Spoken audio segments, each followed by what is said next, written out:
Good evening, guys. Hi, everybody. Today we're going to be talking about the relationship between the traveler, the recruiting company, and the facility. That's something that we often get questions about.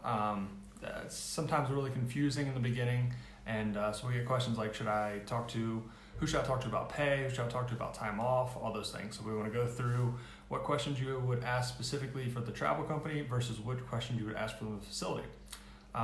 This evening we are coming live from southern Spain. So we finally made it here. Last week I thought we were going to be in southern Spain, but we're here this week. We're in Granada right now, and it's been awesome so far. Yeah, so we'll do some introductions and get you guys acquainted with who we are in case you may not be familiar with us. And in the meantime, Jared is going to share our video in a couple of groups so that more people can join on with us. So for anybody who may or may not know us, my name is Whitney Aiken. And I'm Jared Kazaza. And we are both traveling physical therapists. We've been traveling PTs for 4 years, and I actually saw on my Facebook reminders that today was a special anniversary. It's actually 2 special anniversaries. It's the anniversary of exactly 4 years since I started my first day as a real physical therapist. My first day as a traveling physical therapist too, because we both started as traveling therapists right after graduation. It also happens to be our 6-year anniversary dating. Time flies. So today's a pretty good day, and we've been in Spain today, like Jared said. So for anybody who may not be familiar with our story, we work as traveling PTs. We've been traveling PTs for 4 years, and we have a personal blog that's called Fifth Wheel Physical Therapist. For the first 3 years or so, we lived in a fifth wheel camper and traveled around the East Coast for work. And Jared started our blog, Fifth Wheel PT. And then here in the past 6 months to about a year, we started another site called Travel Therapy Mentor, which many of you may be joining us from our Travel Therapy Mentor site. And then right now we are actually taking some time off work to travel for leisure. We've gotten a lot of questions about whether or not we're traveling in Europe for work or not, but we are actually traveling just for fun right now. So we're not working as traveling PTs right now. We're just going around Europe for the next 3.5 months, just for fun. So we are in Granada, Spain right now. So far we've been gone for 2-3 weeks. Going on 3 weeks. It's been on a little over 3 weeks. Yeah, so we've been gone almost 3 weeks now. We've been to Madrid, Spain. We've been all over Portugal, and now we're doing a little bit of southern Spain. And then we're going to be going to 14 countries total. So anyway, that's a little bit about us for those of you guys that may or may not be familiar with us. If you are joining on, I see a few of you guys have come on live today. If you would just drop us a comment below and say hi, give us a thumbs up, give us something to let us know that you're there and that you're listening. Same thing if you decide to tune in later. I know this isn't the most convenient time on Sunday afternoon for a lot of people. We usually do our videos at night, but because we are 6 hours ahead here in Spain, it's 10 p.m. here, so we can't do it much later. But if you are watching on the replay and you just want to leave us a comment below or give us a thumbs up or something, we would appreciate that. Hi, we have Kiara joining us. You'll have to give me some recommendations on Portugal. Absolutely, Portugal was amazing. It was wonderful. We loved Portugal. It was definitely our favorite country we visited so far. And I don't mean so far in this trip, I mean so far in general. Yeah, next country we go to will be our 20th, and Portugal was definitely our favorite so far. Yeah. So, I see a few of you have joined on live. Hi, Josie. Thanks for joining us tonight. So this topic is not just for the new travel therapists out there. Hi, Alex. Thank you for joining us. We get questions a lot from even experienced travelers who are in their first or second contract, or even sometimes have been traveling for a year or so. Sometimes there's tricky situations that come up and you don't really know who to ask. Yeah. So we want to talk a little bit about how it works as traveling therapists with a recruiter. And what that relationship is like versus with the DOR or the director of rehab in the facility. Yeah, so you can think of the recruiter as kind of like the middle person. They're kind of like the go-between between the facility and the traveler. There are some travelers that choose to basically construct their own contract and not use a recruiter at all. They just negotiate directly with the facility, and you can do it that way, but the travel company just makes that process easier. So they've got things streamlined. They just they set everything up for you. They write the contract. They have insurance and all the benefits that we'd like. So they're just the go-between person. So things as far as the contract, our contract is signed directly with the travel company. So anything in regards to pay or benefits or 401k, health insurance, start dates, all that kind of stuff, you would talk to directly to the travel company or the recruiter about. Whereas things like, productivity requirements for the facility or patients per day or documentation system, those kind of things you would ask to the director of the rehab when you talk to them for your interview.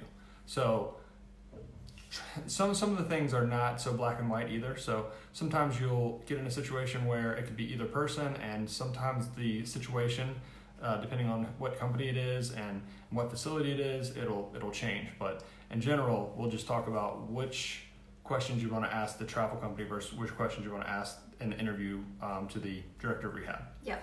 So just kind of backtracking a little bit, talking about kind of the logistics of how it is to be a general travel therapist. Like Stuart said, there are some travel therapists that choose to negotiate their own contracts and skip the middleman, but I would say the majority of us work with travel agencies or staffing agencies. And at the staffing agency, that's a big company. They have an HR department, they have a payroll department, they have management, all this stuff, but your main point of contact is your recruiter. You work hand in hand with your recruiter. So this is a very important person for you. They're going to be, your main person that you can kind of like your buffer, that you can go between for a lot of your questions that you have. So it's really important that you have a good recruiter. And you should look at them as like a teammate and trying to make everything successful, because they have just as much writing on you doing well as you have writing on it. Yeah. They get paid when you get paid, basically. The facility pays the recruiting company, they take their percentage and they give you the rest. So they want you to have a good experience just as much as you want to have a good experience. So we always look at them as like a teammate in the process and having a good experience. A lot of people will think of it as like I've seen people that will contact the recruiters and they almost think of it like that's kind of their employer or like kind of like their boss, but it's not really. Like the recruiter's not really your boss. If anything, like it's almost kind of like they work for you, but not exactly. Like you would be employed by their company, but you guys work very closely together. And often it becomes more like a friendship. It's not really like they're telling you what to do like a boss. It's like an agent for someone that's like a singer or an athlete or something like that. They have an agent that basically talks on their behalf. That's the same kind of thing. The recruiter's talking on your behalf to the facility to kind of negotiate for you, and they should be trying to help you out. Yeah. So if, along the lines of recruiters, it's very important that you have not only one, but a few good recruiters that you work with. If you guys need suggestions or want help getting in contact with some good recruiters, if you are watching this live or on the replay, if you just want to comment recruiter in the comments, we can get you in touch with some of the ones that we like and give you some recommendations. Yeah, we've, over the last few years, I've talked to a lot of different companies and recruiters that are both good and bad, but we've really kind of distilled that down into 5 or 6 that we really, really like and work with. So this recruiter is going to be your main point of contact that's going to help you understand, like Jared said, the benefits of the company. So when you're talking to the recruiters, you want to know what are their benefits like. So you would never ask the director of a rehab facility that you're going to go work for or take a contract at. They don't know anything about your benefits. They have nothing to do with that. Yeah, so remember that you're employed directly by the travel company itself.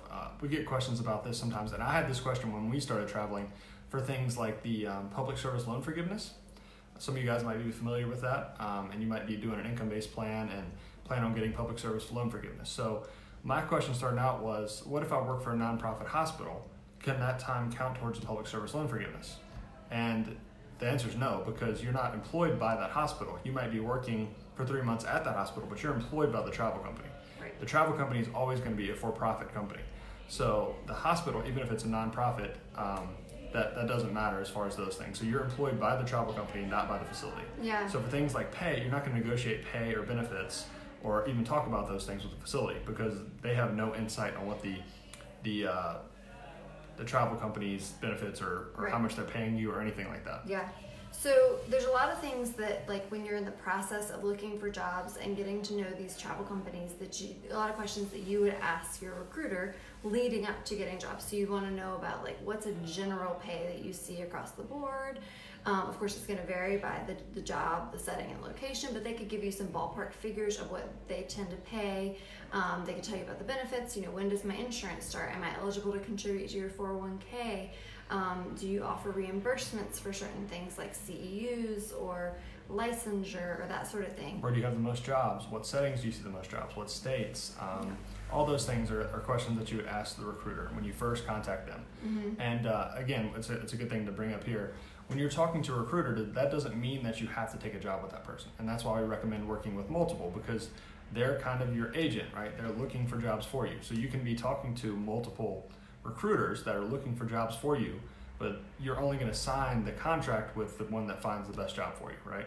So you can work with multiple, but that doesn't mean you're signing a contract with multiple. You're signing a contract with one company that finds you the best job. Mm-hmm. Yeah, and if you guys are interested in learning more about how that process works, working with multiple companies, we've done a video on that, and we also have an article about that we just did recently, talking about how exactly that works to work with multiple companies. Because it's not like you're employed by multiple companies, it just means you kind of have multiple agents or recruiters that are actively helping you to look for jobs. Yep. So these are some things like we're talking about just in the process of getting to know your recruiter and you know your company. Now, when you're actively searching for a job, again, if the recruiter says, hey, I have a potential physical therapy job in Panama, Florida, and the start date would be this, you would then ask them, what's the pay going to be for that job? You don't ask the facility. Like when you get to the interview process, that's not something you ask the facility. The recruiter is controlling how much basically the facility pays the company pays you. So the company, depending on how much overhead they take out or how much in their back, like their, what do you call them? The back end, the overhead. Yeah, the back end costs from the company, depending on how much they have to take out for their own purposes, depends on how much you're going to get paid. So you always ask the recruiter about pay. You never ask the facility about pay. Now, also another thing leading up to a job search, usually the recruiter will want to know before they submit you to jobs. They'll want to know, when can you start, an anticipated start date? Do you need any days off? And then some things like, will you need benefits and that sort of thing. So you want to try to let the recruiter know up front if you need some days off. You want to let them know before they ever even submit you for the job, because once you get to the interview, it turns out, maybe you needed a week off, but maybe the facility's like, oh no, we can't accommodate that. That needs to go in your profile before, like basically your resume and your application more or less, before they ever submit you to the job. So because otherwise that's a waste of time for you and the facility.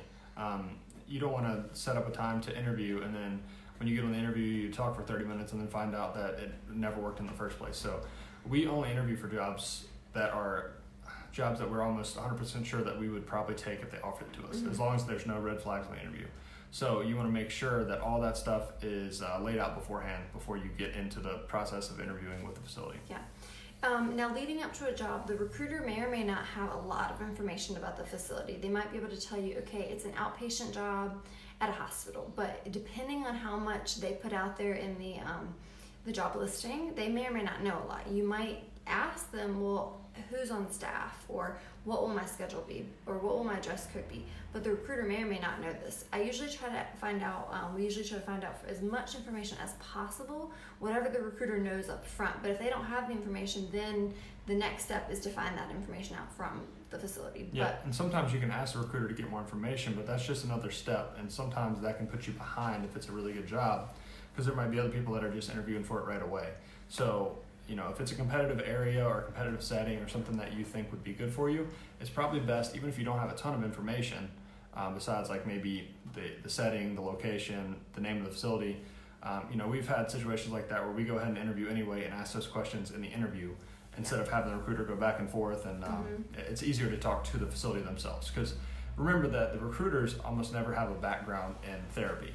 So when we're asking questions about productivity, they don't really have a great understanding of those things usually. So it's a lot better to talk directly to the facility for those kind of questions.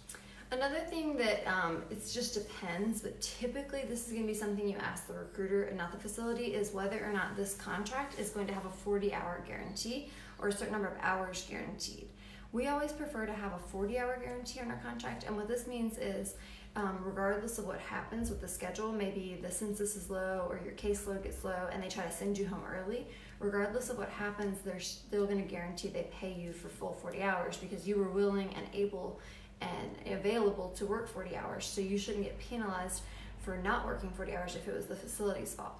These are typically questions that you're going to ask the recruiter and the travel company, because it's usually them that can tell you that. Usually the director or whoever you have your interview with doesn't know the answer to that question, because kind of how Jared alluded to earlier, it's like the facility, maybe the hospital system or the nursing home or whatever, has a contract up here with the travel therapy company up here. And then there's the recruiter below them and the director below them. Well, the director may just be the manager. They may not know anything about the contract the facility has, the relationship the facility has with the travel company. So they may not know, like, oh, I don't know if we guarantee 40 hours. That's all in black and white in some contract somewhere I don't know about.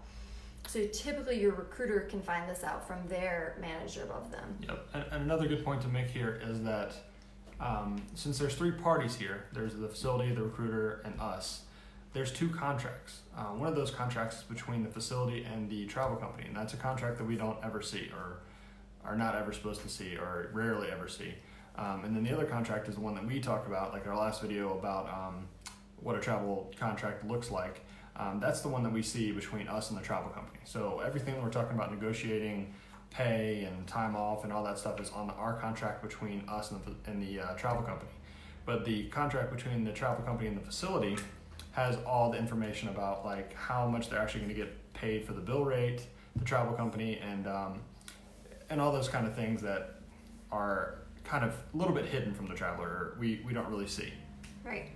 So these are some things that kind of in the beginning, as you're searching for jobs, getting to know travel companies, and getting submitted to certain jobs that you want to talk to on the back end with the recruiter. Now let's talk after this about some things that you would want to ask the facility directly. And this is usually going to be, the next part I want to talk about is just sort of the phone interview. So after you agree to be submitted to a job, and then if they agree to interview you for the job. Now, once you get to the phone interview, this is where you want to get into the nitty-gritty of finding out about the job. Yep. And we're getting some questions. If you guys have any questions about stuff we're covering here, please ask, because there's definitely things we skip over or forget to say or whatever. So if you have any questions about any of this stuff, definitely ask. And if you would like this video so that more people see it, that would be awesome too. Yeah, we appreciate it. So we'll go back and answer some questions here. Yeah, we'll answer the questions at the end. Yeah. So some things that you want to talk about with the director or whoever it is that you're interviewing with at the facility. This is usually going to be a phone interview. Typically, your job that you're interviewing for is too far away for you to go for an in-person interview, right? They're travel jobs. So you do a phone interview. So you get on the phone with the director of the rehab or the manager, whoever, and you might want to know more about the facility. So this is going to vary highly depending on what setting you're interviewing for. You know, a skilled nursing job is going to be different than a hospital job, than an outpatient job, than a PEDS job. But it's some things that you would generally ask about at a regular interview, at a regular job. Yep. You would want to ask how many patients per day. You want to ask things, well, it depends on, the setting. If it's going to be skilled nursing, you want to ask about productivity. If it's outpatient, you want to ask about how many patients are scheduled per day, which is basically productivity, but it's, different terminology for different settings. You want to ask about things like the documentation system used there. So that's something that if you ask a recruiter, they're not going to have any idea about the documentation system of the facility unless it's written in there, which it would rarely ever be. So you want to talk to the facility director about what's the documentation system like, how hard is it to learn. If it's something you're familiar with, that's great, but a lot of times you won't be familiar with it. So ask them questions about like, well, when you hire people, how long does it usually take them to get up and running on this system? Those are the kind of things that you want to know as a traveler, because if it's a really tough documentation system, you might not be able to keep up with productivity expectations for the first week or so while you're learning it. Some other things you want to know about are what's your schedule going to be. Are you going to be working a standard Monday through Friday, 8 to 5? Are you going to be working an odd schedule that might be like a Tuesday through Saturday? Do you have to work rotating weekends if it's like an inpatient facility? Sometimes they want you to work one weekend a month. And if you do that, are you going to get a day off during the week? You want to know these kinds of things. Also, patient population. So not all outpatient PT clinics are the same. You might get a lot of neuro, you might get a lot of motor vehicle accidents, you might get a lot of workers' comp. Rotator cuff repairs, hip replacements, Every facility we've worked at has like a slightly different patient population. So questions like, what's the most common diagnosis you see, or the top 2 diagnoses you see, those kind of things are very helpful when you're trying to consider between a few different jobs, like what fits you best. Yeah. Sorry for my speech therapists out there. Is it more dysphagia? Is it more cognitive? Or for the OT, is it more hands or is it more ADLs? Yeah. Sorry, we're very PT minded because we are PTs, but whatever it is for your discipline and your setting, have your list of questions ready that you need to know. Am I seeing pediatrics? Am I seeing geriatrics? That sort of thing. Yeah, another really important thing is to ask about what the first couple days are going to look like. Is it going to be you come in on the first day and have a full caseload, And if you're an experienced traveler, that might be okay. That might not be a big deal, but you still want to know what it's going to be like and not just get there and be thrown right in, right? A lot of facilities that we work at will have at least a few hours, if not a full day, of some kind of ramp up or orientation or something like that. And that's the kind of the contracts we like, because it's not so hectic on that first day where you're trying to learn the documentation system, trying to learn people's names, trying to learn where equipment is, and then also dealing with new patients. That's can be pretty stressful. So we like to have at least a few hours, if not a full day, of some kind of ramp up. But that's what you really need to ask in the interview with the DOR and see what that's going to be like. Yeah, because that's not something that might even be written on the contract or might have been discussed with your recruiter or anything. So they may not know. This is usually just kind of verbal agreement between you and the DOR. So you might want to ask about that. Yep. Some other things you might want to ask about are who else is on staff. So are there other PTs, OTs, speech therapists, assistants? Are there techs? What type of staff is there and what kind of assistants do you have? Are you help? What kind of help do you have, like from a tech point of view, or what kind of assistants you're having to supervise, that sort of thing, a PTA or a CODA, where applicable. And that's vital, especially for evaluating therapists, because say you take a skilled nursing facility where they want you to have 90% of productivity. If it was just you in the facility and it's a small facility and you're the evaluating therapist, maybe that's possible. But if you have 3 PTAs that are helping you, or they're working under you and no techs, so you're doing all the discharges and all the evals, there's going to be a lot more patients in that facility if there's 4 therapists instead of 1, right? And since you're the only evaluating therapist, you're going to be doing all the paperwork. So you want to know those things. So it may or may not be feasible in a situation where you have multiple assistants. So you need to ask those kind of questions. Yeah, and you might want to know about the facility itself. Like, for example, if it's a hospital, are you working on just one unit? Is it a small hospital? Or maybe if it is a big hospital, are you just working kind of like the ortho floors or the med-surg floors, or are you working the whole hospital? If it's a skilled nursing, is it just a one building small skilled nursing? You might want to ask how many beds they have, just to give you an idea of how big of a facility is. Whereas I worked at one that was like an assisted living too, where I had to go to different buildings, and that really can affect productivity depending on how big the facility is. Another great question to ask is if they know of anything for housing in the area. That's something that we normally didn't have to deal with because we were traveling in the fifth wheel, but a lot of travelers have trouble finding housing, or it can take time. And if the director say that they have a lot of travelers coming in and out of there, they might have some kind of inside knowledge about where the other travelers have stayed, or if there's other travelers there where they are staying. Mm-hmm. And so asking that question can be really helpful. Yeah. They might know something, put you in contact with someone that makes it really easy for you instead of having to search for housing. Yeah, or sometimes on the flip side of that, you could even ask your recruiter this. Maybe your recruiter says, I've had a traveler there before, I'll reach out to them and ask where they lived. Fayetteville, North Carolina is a place that we worked before, and that's a really popular area that needs a lot of travelers. It's kind of a transient area with the military base there. So we've had one of our recruiters reach out to us and ask us where we stayed because they had another traveler going there. So that's one of those, it depends. Like maybe the facility could help you with that, but maybe the recruiter could also help you with that. Yep.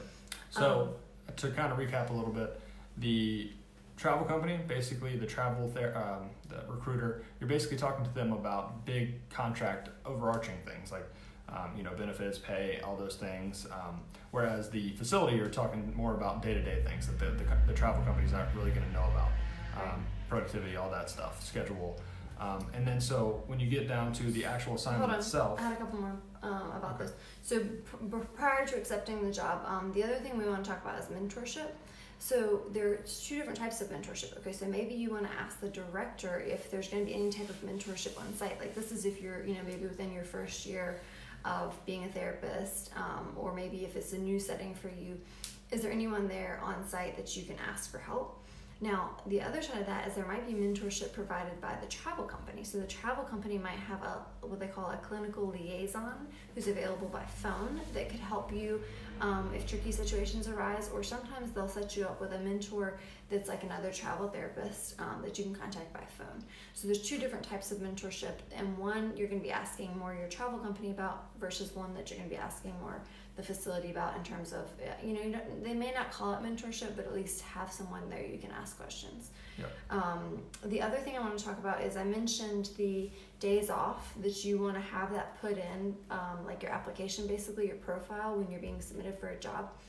But you do probably, like if it is really important to you, like it's in a whole week or whatever, you do probably want to mention and just confirm that during the phone interview. Hopefully they read your profile and everything and they saw that, but it came up with us at our last contract that we had it put in there. Our recruiter knew about it. It was written in our contract in black and white that we needed these days off. And then when I got to my first day of my actual job and they were building my schedule in there, I was like, oh yeah, well those are the days that I'll be off. And my director swore up and down that she had no idea. She'd never heard of me needing those days off. I mean, it ended up working out fine. She gave them to me because it was in my contract, but I probably should have confirmed it on the phone with her just to make sure she knew, because sometimes they don't always read it. Maybe my profile came across her desk with a bunch of other resumes and she just glanced over it. And not only that, the way that can happen, that things slip through the crack, is so in this situation and in a lot of these situations, the travel company, the person actually talking to the facility is sometimes not even your recruiter. It might be an account manager, which is above the recruiter. And then the account manager is communicating with the facility. They might not be talking to the director of rehab, they might be talking to the regional manager. So the two parties that are communicating back and forth are above both your recruiter and above the director of rehab. So there might be a contract that gets sent over to the regional manager who's like, okay, yeah, sure, whatever. But that information never gets transmitted to your direct supervisor. So it's always a good thing to talk to the supervisor at the facility about any concerns or days off or anything like that, because it doesn't always get passed on the grapevine. Yeah. So these are some things to think about asking your recruiter or the facility kind of in the beginning stages of when you're looking at jobs and you're getting ready to take a contract and all that kind of stuff. If you guys have questions about those steps, please just comment below and ask us those questions. Because now we're going to move into once you've already accepted a contract and you are actively working in a facility, because this is a lot of times when these tricky situations come up where people are like, I don't know whether I'd ask my recruiter or do I ask my director? So these on assignment questions that come up.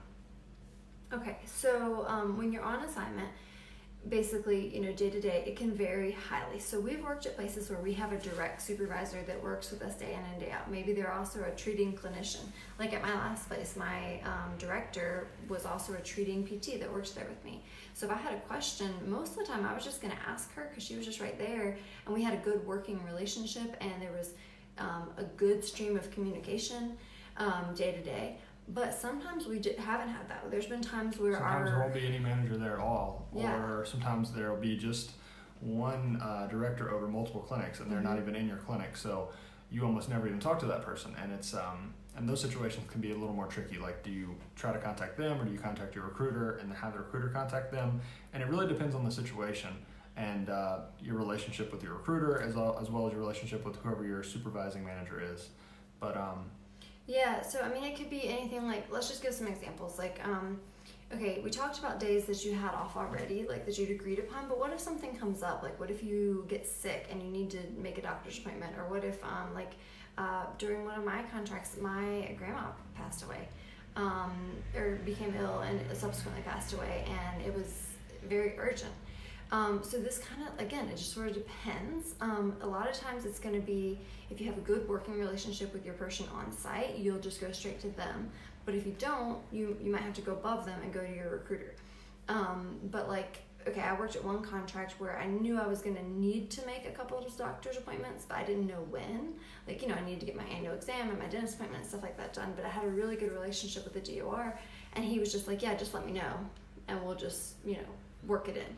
So I never even had to talk to my facility about that. But if he hadn't been on site and we hadn't had a good relationship, I might have had to go through the recruiter to get that approved.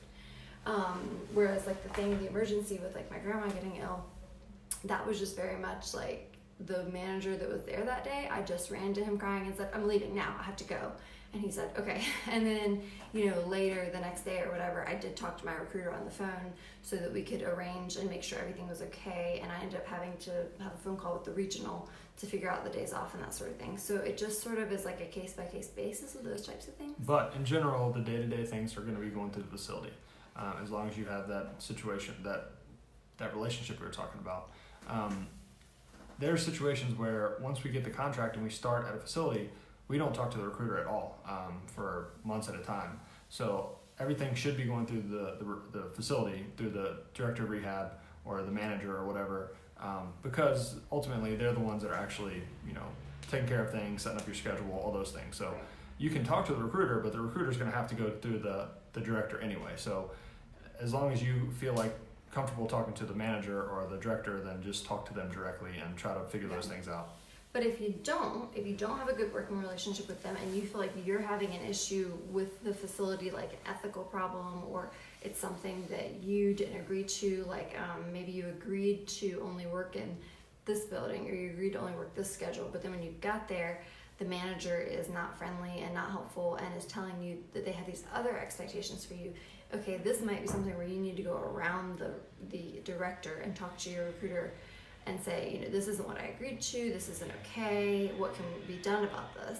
And they can kind of step in and help you in those situations. Yeah, that's almost the only time that you would directly go to the recruiter kind of over the head of the manager, is if you have an issue with that individual, that manager, or with your schedule or with the productivity or something like that, that you can't resolve directly with the manager, because that would always be your primary goal would be to resolve it directly with the manager. But if that doesn't work, then you can talk to the recruiter. But if they're nice and it's something that they don't mean harm by, that you can just tell, like, oh, they just didn't know that, again, that these people up here agreed to this, and they thought you agreed to this, and they're nice and everything, you could always just go to them and say, hey, this is what I agreed to, and then resolve it that way. But if you just don't feel comfortable with that, or you feel like they're not being ethical or they're not approachable, and you feel like you need to raise it or elevate it to someone else, then that's when I would go to your recruiter. Another big thing I've had happen to me, and I've heard a lot of people have happen, is like the facility starts to ask you, because the census gets low or something, to start going to other buildings that they also run. So they might be a skilled nursing, for example, it also manages another building over here, or an outpatient. I would always, even if you are willing to do it, make sure you talk to your recruiter and let them know that that's what you are doing, and have them looped in. I made the mistake once of just agreeing to go do it, and my recruiter never even knew, and that was a huge mistake. I should have at least let them know, hey, they've asked me to go to this other building, I've agreed to it, or at least just bounce the idea off them, like, this isn't in my contract, but they want me to do this, and I'm okay with it, or I'm not okay with it. That's when I would talk to your recruiter. Yeah, and these kind of things seem obvious when you're outside of the contract, but when you're in there and you feel bad, so say you have a 40-hour guarantee and you've only been getting like 30 hours, and you feel bad, you're like, man, I'm getting paid for all these hours, I'm not actually working, and then they're like, well, we have some work over here, would you be willing to do this? And then you feel bad saying no. So there's a lot of nuance that goes into those situations, and sometimes you can be pressured into it. Sometimes it's sometimes you should do it if it's something that's reasonable, and you know that they're paying 40 hours and you're really not working that much. If you can do that, it's a good thing for you to do. But there are situations where they try to push you to do things that either are going to be a lot more difficult for you, or might involve a lot of driving, or those kind of things. And in that situation, you can almost always negotiate some situation that will work for you. So say, okay, I'll drive the hour to the other facility to work 2 days a week if I get paid for the drive time.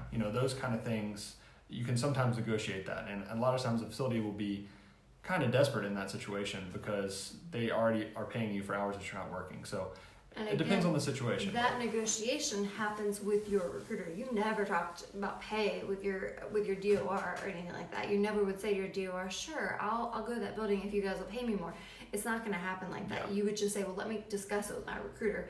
And you go and talk to your recruiter about it, and then they would talk to their manager, who would then talk to that manager, who would figure it out from the higher level.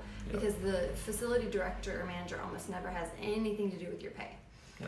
So these are situations you always want to run by your recruiter. Yeah, and you shouldn't feel pressured to do any of those things, but definitely try to help out if possible. If it's something feasible, try to help out if it's a situation arises like that, because you would want the facility to do right by you if there was some issue going on. So if you can help them out some, it's always a good thing to do. Goodwill for sure. Yeah.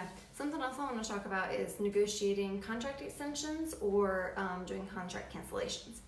So let's talk about cancellations. There should be a clause in your contract that you sign that either that states how much notice you need to give, or how much notice the facility has to give you if the contract needs to be canceled. Say you have something come up and you need to end your contract early, or you just really hate the facility and it's unethical and you don't want to be there and you need to put in notice, or vice versa. Say they hire a perm person or things just aren't going well or whatever, and they decide to cancel you.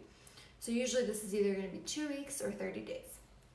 So if you decide to put in your notice, this is obviously something you go through your recruiter for. You don't you don't write a resignation letter or anything like that to your DOR. You let your recruiter know, I need to put in a notice, and they take care of all that on that end. So you don't do that with the facility. That's pretty obvious, but I want to throw that out there. The other thing is sometimes if there's an extension, like you want to stay longer or the facility wants you to stay longer, this typically happens with the facility, but not always.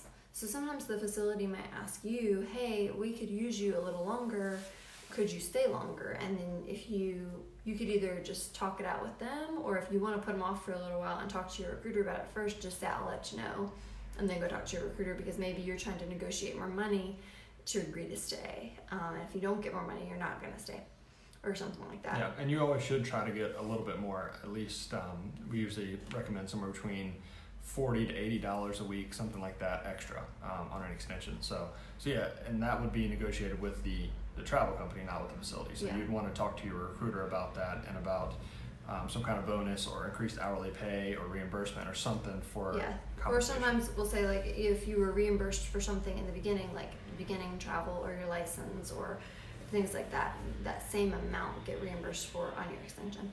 But anyway, these are typically things you may have a conversation about extending with your DOR, but then the negotiation process, you go back to your recruiter. Now, a lot of times it's happened with us. We've liked to extend places if it worked out timing wise for us, and we knew maybe they didn't need us like a whole contract, but maybe we would talk to them, and we always had this awkward moment like about a month before where we'll just kind of go up to the DOR and say, hey, we were just, it's getting close to the end of our contract. We were wondering if you might need us longer so that we can help decide what we're going to be doing for our next contract, and that we kind of introduce it like that. And then sometimes they'll say, well, yeah, I could use you for another 13 weeks, or sometimes they'll say, well, maybe for just another month or whatever. We usually try to just breach the subject with the director first and just sort of get a feel for it. Whereas there are times where if you don't have a direct contact on site, you might just go to your recruiter and have them have their people ask their people, if they need you longer, that sort of thing. Yep. So those are mostly kind of the things that we had thought of that you would discuss with your recruiter versus your travel company. Does anybody have any questions about issues you've seen come up or that you can think of that you would want to know? Who do I talk to? Yeah, and anybody watching this on the replay later, feel free to ask questions. We'll go back and answer them in the future as well, but we're going to answer some of these questions. Yeah. Somebody asked about food in Portugal. We got some unrelated food questions. in Portugal was very good. Yeah, we really liked the Portuguese food. We really thought we liked Thai food and Southeast Asian food, but Portuguese food I think I like more because they have a lot more protein in their food than some of the Asian countries. It's more like what we're used to in the U.S., I guess. Ryan was asking about mixed martial arts, UFC fighting. Okay. All right, unrelated. Okay. Kiara, how do benefits work when you work with multiple recruiters? So Kiara, I always say your name wrong. I'm sorry. We talk all the time, but I still can't get your name right. That's kind of a question that we had talked about in a different video. I can link to that video for you, or the article. It's kind of a little bit off topic, but basically you get benefits through the company while you're on contract with that company. Yes. And then when you're not on contract with that company anymore, you either lose your benefits or you switch to the new company's benefits, or you have to maintain your own. Yep. So, you'd only be on the benefits with any company while you're on contract. And if you're working with multiple companies, then you should be familiar with all of their various benefits, and that will kind of help you make decisions between jobs, but also which company to work with. Yeah. And then she also wanted to know how health insurance works when you're taking time off like we are right now. We've also written a couple articles all about health insurance. It varies, but typically you would have to maintain your own in some way or another, whether that's through the marketplace or health share. Or the big thing here is how much time do you plan to take off? Because if it's less than, and when you do go back, are you going to be working with the same travel company or a different one? If you're going to be working with the same travel company and it's a month or less, you can usually stay on their insurance for most companies. Some are 2 weeks, but usually it's a month that you can stay on their insurance. If you're going to be working with a different company, then you can either use COBRA coverage in between there, which we talked about in a health insurance video and also some articles, but you can use COBRA coverage to cover that gap. And if you say you're going to be out of the country like us for 3 months, you can use COBRA coverage for, I think it's either 60 or 90 days. So you could potentially use that the whole time. What we plan to do is to, in the next I guess the next month, we're going to sign up for a marketplace plan. So when you lose your job, you leave a contract, you have a qualifying life event, which makes you eligible to sign up for the Affordable Care Act marketplace plans. So that's what we're going to do, is we're going to sign up for a marketplace plan, and we'll just pay our premium out of pocket, and that will cover us while we're traveling, while we're not working. But yeah, mainly it depends on if you're going to work with the same company or not, and how long you plan to take off. Short periods of time, no big deal. Longer periods of time, you can either use COBRA coverage or go through the marketplace. Yep. Okay, she also wanted to know about if places have orientation for the documentation system. Every hospital that I've worked at had a day where you took a class in the documentation. It depends. A lot of hospital systems do have that. They'll have either a day or half a day of like orientation, documentation kind of things, because the hospital systems are so much more regulated and they have all these rules. Whereas if you're working through a private practice, it's just whatever they decide to do on that day sometimes, or how much they need you on that day. So if they have a lot of patients scheduled and they need you to take some of them, then things go out the window. But a lot of times hospital systems have these regulations that they have to have new hires go through some kind of class. Yeah. So for hospital systems, you will usually have some sort of orientation. It's usually going to be a longer orientation than like a private practice would be, or a skilled nursing. A lot of times skilled nursing is just... A lot of times skilled nursing, they just throw you in. Literally, you'll have like a quarter of a day or half a day in orientation. They'll just be like, oh, here's how you click around in the computer. Okay, go see these patients now. Yeah. And that can be a tough part about being a traveler, and that's why we always recommend to ask that question in the interview.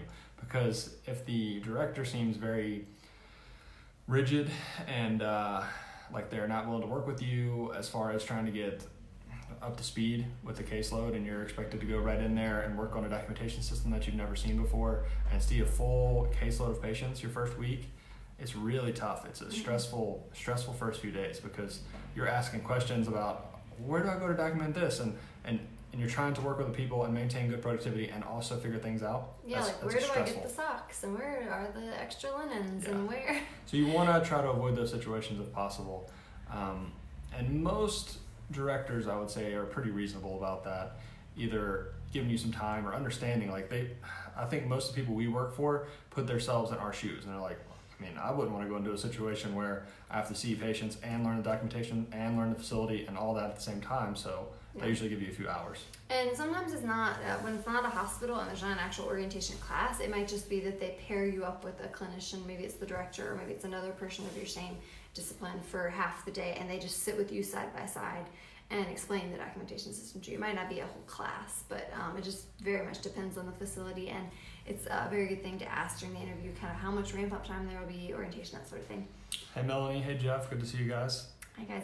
So does anybody else have any questions? I know some of you guys are still tuned in. If you have any other questions about what things to talk to with your recruiter versus the facility, please just comment and we will answer it. Yep. And if you, like we mentioned earlier, if you have any questions about picking companies or picking recruiters or anything like that, feel free to reach out to us. We've got a list of some that we really like. Yeah, so if you guys want any recommendations on which recruiters and companies we work with, just comment recruiter below and we'll send you some information. If you're watching later, just type #replay or team replay in the bottom so we know you've watched us later. I hope you guys are having a great Sunday. Yeah, we'll be back next week, probably the same time, and I think we're going to be in Barcelona next week at this time. So you think? I think so. I don't know. Maybe. I don't know where we'll be. Somewhere. We'll be somewhere in Spain still. But yeah, we'll be same time next week. We'll come up with some topic to talk about. If you guys have any recommendations or questions about specific topics, we're always open to that, and we'll use that feedback to try to come up with something to talk about. Yep. All right. Well, thank you guys so much for y'all that tuned in tonight. Catch us next week again right here on Travel Therapy Mentor. Yep. Talking more about travel therapy. Oh, one other thing. We announced the winner on our Instagram giveaway. So we had 4,000 followers on Instagram last week. So we did a $25 Airbnb gift card giveaway. We announced the winner there. So if you're not following us on Instagram, go check that out. And if you guys could like this video, comment, that'd be awesome. We appreciate it. Yep. All right, guys. Thanks for watching. Talk to you later. Thank you. See you later.